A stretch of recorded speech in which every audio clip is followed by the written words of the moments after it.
आज हमारे टेस्ट का एवरेज नंबर रहा है 50, 40,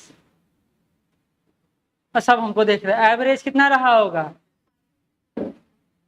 नहीं, इज्जत रखते हैं आप लोग का, 60 कर देते हैं। हम लोग की क्लास का एवरेज नंबर इतना है, मान लेते हैं होगा। आज का टेस्ट छोड़ दिया जाए क्योंकि अभी आप दशहरा के बाद आए हैं ना, तो अभी बहुत कुछ रिफ्रेशमेंट का जरूरत है। सब नया सूस एकदम नस नाड़ी सब बैठ गया होगा, और कोई पहली बार देने आया है तो बहुत दिक्कत है। लेकिन 60 नंबर को कन्वर्ट हमको कितना में करना है? लड़की लोग के लिए 85 से 90 और लड़का के लिए 90 से 95। हम ज्यादा बड़ा सपना नहीं देखते हैं, जितना पास कर जाए उतना ही बड़ा सपना देखते हैं। अब अगर 60 से 95 पहुंचना है तो बहुत बड़ा रास्ता नहीं है, बहुत छोटा रास्ता है। पहले ये दिमाग को समझाइए, हमको नहीं। क्योंकि एक दिमाग को ये समझाइए ना कि आप कर लोगे, तो दिमाग अलग तरह से ऊर्जा देता है। अगर आप ये समझ लो कि हमसे नहीं होगा तो दिमाग आपको एनर्जी ही नहीं देगा, आप तो मन नहीं लगेगा पढ़ने में। तो आप 60 से 90 नंबर का तक सफर आराम से तय कर सकते हैं, तब जब आप ये सोचें कि हमारा ड्रॉबैक क्या है। टेस्ट क्यों देते हैं आप? अच्छा, आप लोग टेस्ट क्यों देते हैं? नंबर लाने के लिए? तो गलत कंसेप्ट है। टेस्ट दिया जाता है सेल्फ एनालिसिस के लिए, स्वमूल्यांकन। Self analysis, स्वमूल्यांकन। स्वमूल्यांकन मतलब क्या होता है कि हम किस जगह पे बैठे हैं, हमारा चेयर कहाँ है, क्या हम 80 से 90 पे बैठे हैं, या 60 से 70 पे बैठे हैं, या 50 से 60 पे बैठे हैं, हम कहाँ बैठे हैं।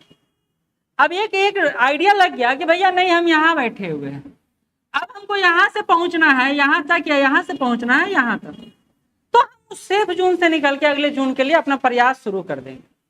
टेस्ट इसीलिए दिया जाता है। टॉपर बनने से क्या हो जाएगा टेस्ट में? बहुत सारे ऐसे टॉपर है टेस्ट का जिनका पीटी नहीं निकला है। तो टेस्ट टॉपर बनने के लिए नहीं दिया था, सेल्फ एनालिसिस करने आप कहाँ पे बैठे हैं। तो अगर हम लोग अभी यहाँ पे बैठे हैं मान लेते हैं, तो हम लोग का सफर बहुत बड़ा है, लेकिन ऐसा तो नहीं है कि नहीं कर पाएंगे। तो दूसरा आता है कि कम क्यों नंबर आया है। क्वेश्चन जो उठना चाहिए आपको यहाँ से जाने के बाद, कम क्यों नंबर आया है।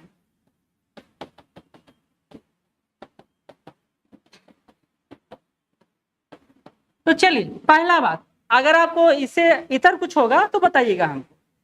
कम नंबर इसलिए आया है क्योंकि निगेटिव मार्किंग ज्यादा हो गया है। कम नंबर इसलिए आया है क्योंकि हमारा साइंस या हिस्ट्री या फिर कोई और सब्जेक्ट, अदर सब्जेक्ट, रिवीजन नहीं। कम इसलिए आया है क्योंकि हम कंफ्यूजन में थे,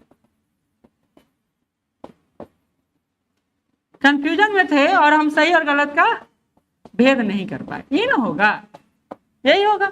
या एक और चीज हो सकता है कि सर हम ओवर कॉन्फिडेंस से कुछ ज्यादा ही अच्छा कर दिए, और ओवर कॉन्फिडेंस नहीं दिए या नहीं पढ़े और ये सब्जेक्ट हमको ले लिए। और इसके अलावा कोई रीजन बताइए। विशाखा सीधा, इसके अलावा कोई रीजन है तो बताइए। नहीं बताइए, रीजन है तो हमको बताइए। इसके अलावा कुछ नहीं। तो अब जो तीसरा प्रोसेस से बढ़ते हैं उसको कहते हैं एलिमिनेट करना। यानी हम लोग हर तकलीफ को एलिमिनेट करेंगे। निगेटिव मार्किंग है उसको कम करेंगे, सब्जेक्ट रिवीजन नहीं है उसको रिवीजन करेंगे, और कंफ्यूजन जहां है वहां प्रैक्टिस करेंगे। प्रैक्टिस करेंगे। अब प्रैक्टिस करने का एक तरीका जो हम लोग सामान्यतः कहते हैं कि घटना चक्र बना लो। एक बात समझिए, एक क्वेश्चन मार्क के 5 बार पढ़ चुके हैं, तब तो आंसर याद हो गया है ना। अब तो आंसर याद हो गया है, तो वहां से आपको बेनिफिट नहीं मिलेगा। वो रिवीजन करने के लिए ठीक है, प्रैक्टिस करने के लिए ठीक नहीं है। तो आपको एक अलग सेट बनाना चाहिए, एक अलग सेट उस यूनिट का, उस सब्जेक्ट का। वेबसाइट पर देखिए दुनिया में क्वेश्चन का कमी है नहीं, तो आपको वो कम से कम काम करना चाहिए। तो आपको प्रैक्टिस करना चाहिए। आपको घटना चक्र से इतर या प्रीवियस ईयर क्वेश्चन बैंक से इतर जो आप कर चुके हैं, नहीं किया था तो आप करिए, अगर कर चुके हैं तो नहीं कीजिए, ठीक। क्योंकि आप एक याद हो जाता है ना, घटना चक्र इतना बार पढ़ा होगा कि हर क्वेश्चन है उसको याद हो गया, हर आंसर ही याद हो गया होगा, फिर वो आपके लिए बेनिफिट नहीं रहेगा। बड़ा इशू ये है कि निगेटिव मार्किंग कम कैसे किया जाए। देखिए निगेटिव मार्किंग क्यों आता है, क्योंकि कंफ्यूजन रहता है, क्योंकि रिवीजन नहीं रहता है, और हम रिस्क खेलते हैं। भैया 3 गो में तो 1 गो सही हो ही जाएगा, अगर 2 गो सही हो गया तो क्यों ना निगेटिव जाएगा। अब सोचिए दिमाग कैसे काम करता है। तो हम ये चांस लेते हैं, और चांस लेते हैं तो कभी कभी ये होता है ना कि 7 में से 5 क्वेश्चन सही हो जाता है, 2 क्वेश्चन, तो अगला बार और रिस्क लेते हैं। और कभी कभी ये होता है कि 7 में से 6 क्वेश्चन गलत हो जाता है और 1 ही क्वेश्चन सही होता है, तो अगला बार रिस्क नहीं लेते। ये होता है। तो रिस्क क्यों ले रहे हैं, क्योंकि हमारा ना पढ़ा हुआ है, ना रिवीजन किया हुआ है, ना प्रैक्टिस किया हुआ है, ना हमको सब्जेक्ट पर कंट्रोल है, तभी ना हम रिस्क लेते हैं, नहीं तो ऐसे रिस्क लेंगे। तो आपको अगर निगेटिव मार्किंग कम करना है तो 2-3 बार नंबर ऑफ क्वेश्चन कम अटेम्प्ट करें, नंबर ऑफ क्वेश्चन कम अटेम्प्ट करें। कम अटेम्प्ट करने का मतलब है कि आप 140 तक ना पहुंचे। सामान्यतः बोला जाता है 120 125 बनाइए, 10-15 क्वेश्चन अगर हुए गलत तब भी कोई इफेक्ट नहीं पड़ेगा। लेकिन अगर आप 150 जाते हैं, 140 वाला जाते हैं, इसका यह मतलब है कि आप टोटल रिस्क खेल रहे हैं। तो गेम जुआ जानते ही हैं, कभी कभी अच्छा हो जाता है, कभी कभी बुरा हो जाता है।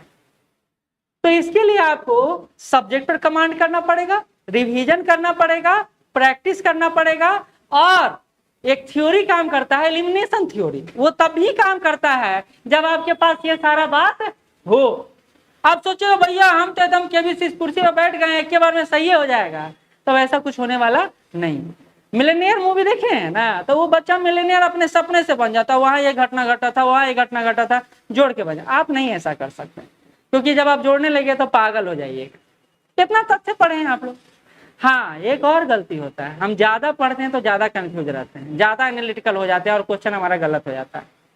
तो आप अप्रोच क्रिएट करें कि हमको क्वेश्चन कैसे टैकल करना है। पढ़ने से पास नहीं होइएगा, ये बात एकदम कंफर्म मान लीजिए। नहीं तो पढ़ने वाला तो हमारे क्लास में कोई कम है क्या? कोई कम नहीं है। सब आंख में ना एकदम टेप लगा लगा के पढ़ते हैं ना। मतलब एक उदाहरण दे रहे हैं। हाँ, कुछ लोग पढ़वे नहीं करते हैं, खाली आ जाते हैं टाइम पास करने, कोई बात नहीं। तो हमको ये काम करना पड़ेगा। आपका अप्रोच अगर रिवीजन का नहीं है, आपने पढ़ाई किया, रिवीजन नहीं किया, प्रैक्टिस नहीं किया, तो आपका नंबर नहीं उठेगा, ये जीवन में नहीं उठेगा। एक और बात, एक लड़की से बात हो रहा था परसों ही, नाम नहीं बताऊंगा मैं। उन्होंने क्या कहा कि मैं पीछे, अब उनका बात सुनिए, सुनिएगा तो बुरा मत मानिएगा। उन्होंने बोला मैं ए कोचिंग का, बी कोचिंग का, सी कोचिंग का और डी कोचिंग का इतना का टेस्ट मारती हूँ, और जेड कोचिंग में मेरा एडमिशन है। एकदम मटेरियल एकदम बजाते मोटा मोटा दे दिए हमको। पिछले 1.5 साल से 1 साल से ज्यादा हो गया, मेरा नंबर 25-30 से ज्यादा नहीं आ रहा। तो कहे कि 150, नहीं सर हम 50 क्वेश्चन ज्यादा मारते मारते हैं, हम नहीं मारते हैं। तो उनको मैंने बोला कि एक सेट दिया कि आप ये सेट पकड़िए, 150 के 150 क्वेश्चन है, मेरे से अगर बात करना है तो 150 क्वेश्चन टैकल करके फिर हमको मैसेज कीजिएगा या कॉल कीजिएगा, नहीं तो कॉल नहीं कीजिएगा, टाइम मेरे पास नहीं है।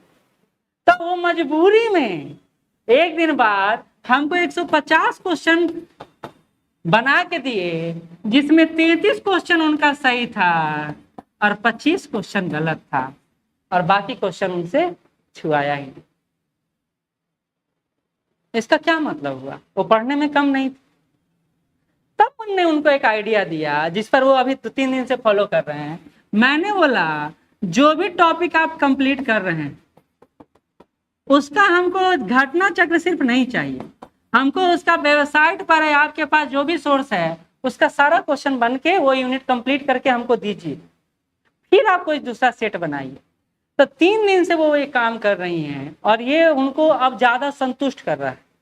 करें अब इसके बाद हम कोई सेट बनाते हैं ना, तो वो यूनिट जो हम कंप्लीट किए वहां से गलती नहीं होता है। तो उन्होंने क्या किया, वो सतही पढ़ाई कर रहे थे। वो उसके उनको लगा कि भैया ये तो पढ़ के तुरंत हमारा हो जाएगा, एकदम हम एक के बार में पढ़ जाएंगे, और बोले सर सब पढ़ लिए हैं, पढ़ने में कोई कमी नहीं है। यानी कमी क्या है, उस टिप्स को और ट्रिक को बदलने, एनालिसिस करने में जो अभी तक हम कर नहीं पाए। तो उस सतह से पढ़ के निकल गए, और जो अप्रोच आया डेप्थ अप्रोच, तो वहां तो फंस जाएगा इंसान। तो थोड़ा सा मेहनत और करना। बीपीएससी कैंडिडेट के साथ वो यूपीएससी वाले को भी टक्कर देगा तब जब अपने अप्रोच को चेंज करेगा। तो यूनिट देखिए ना, हमको ना सारा देखिए बहुत सारा पढ़ लिए और कुछ याद ही नहीं, इससे अच्छा जो पढ़े वो याद रहे, ये ना ज्यादा सही है। तो हम एक ही यूनिट पढ़ेंगे। हम कहें ना हम आपको वर्ल्ड रिवर पढ़ा रहे हैं, इंडियन रिवर पढ़ा रहे हैं, तो वो दोनों का जितना क्वेश्चन है और जितना तरह से पूछ सकता है वो सारा पढ़ लिए। अब कौन क्वेश्चन नहीं बनेगा हमसे ये बताइए। तो हम उसमें भी ढिल्ला ढिल्ला करते हैं। क्या करते हैं, यूट्यूब पर जाते हैं और एक मास्टर पकड़ते हैं और उस मास्टर को देख लेते हो, बहुत पढ़ लिए बहुत पढ़ लिया, अब हम अगला टेस्ट। तो नोट्स नहीं पढ़ता इंसान, वो PYQ नहीं बनाता है, वो सेट नहीं बनाता है। वो ये मास्टर बहुत तेज तरह मास्टर है और इसका पढ़ लिया यानी सारा क्वेश्चन आ जाएगा, संभव है नहीं। तो हमारे अप्रोच में अंतर, नहीं तो नंबर तो हम कब का उठा लिए होते। हम ऊपर ऊपर पढ़ के पास नहीं कर सकते। आपको पढ़ना है तो यूनिट बाय यूनिट आप सेलेक्ट कीजिए। 10 यूनिट में से 5 यूनिट इंपॉर्टेंट है तो उसका सारा सेक्शन कंप्लीट, क्योंकि 10 यूनिट इंपॉर्टेंट है ही नहीं, क्वेश्चन ही नहीं आ रहा तो हम क्या दिमाग लगाएंगे। अभी समय यह है कि चूजी बनिए और सेल्फिश बनिए। सेल्फिश मतलब समझे कि हम अपना पढ़ रहे हैं, हमको दुनियादारी से कोई मतलब नहीं। एक कोटेशन बड़ा प्यारा सा पढ़ रहे थे कि मेरी जिंदगी की सफलता में कई सारे लोग हमसे दूर होते चले गए, आज मैं अकेला हूं लेकिन सबके साथ। मतलब सफल होने के बाद वो अकेला है लेकिन चारों तरफ भीड़ है, और कल सबके साथ रहता लेकिन अकेला रहता। मानते नहीं है बात। चलिए अब आते हैं हम अपने सब्जेक्ट पर। हमको लगता है कि हम सभी पास कर दें, हम लास्ट तक उम्मीद नहीं हारेंगे आपसे, ये बात मानिए। चाहे आप पढ़ना चाहते हो हमसे या नहीं चाहते हो, हम लास्ट तक उम्मीद नहीं हारेंगे। हम, और आप भी मत हारिए। लास्ट में करिश्मा होगा और लास्ट बॉल पर छक्का बन जाए, लग जाए, तो आप भी रिंकू सी बन सकते। रिंकू सी बना ना, क्या मौका एक मिला। अभी तक वो इतना अच्छा बैटिंग नहीं किए थे, एक बार बैटिंग कर दिया, बैटिंग उनका आता कॉन्फिडेंस। तो हो सकता है आज आप 15-20 नंबर ला रहे हो, 50 नंबर ला रहे हैं, एक का एक ऐसा हो। और मेरे नाम में ऐसे कई नाम है और उसमें एक नाम मेरा भी है। जब हमको टेस्ट में बहुत अच्छा नहीं आ रहा था लेकिन हमारा पीटी में 105 गया था उस समय, 56वीं से 59वीं में। उस समय 105 बहुत बिरला ही मिलता था। क्यों? क्योंकि हमको इकोनॉमिक्स आता था शुरू से, करेंट अफेयर आता था और इकोनॉमिक्स सेक्शन से दे दिया ज्यादा कुछ, गुम हो गया। तो ये आपको नहीं पता है और इस बार कुछ अलग होने वाला है और हो सकता है उसमें आप आगे निकल जाए।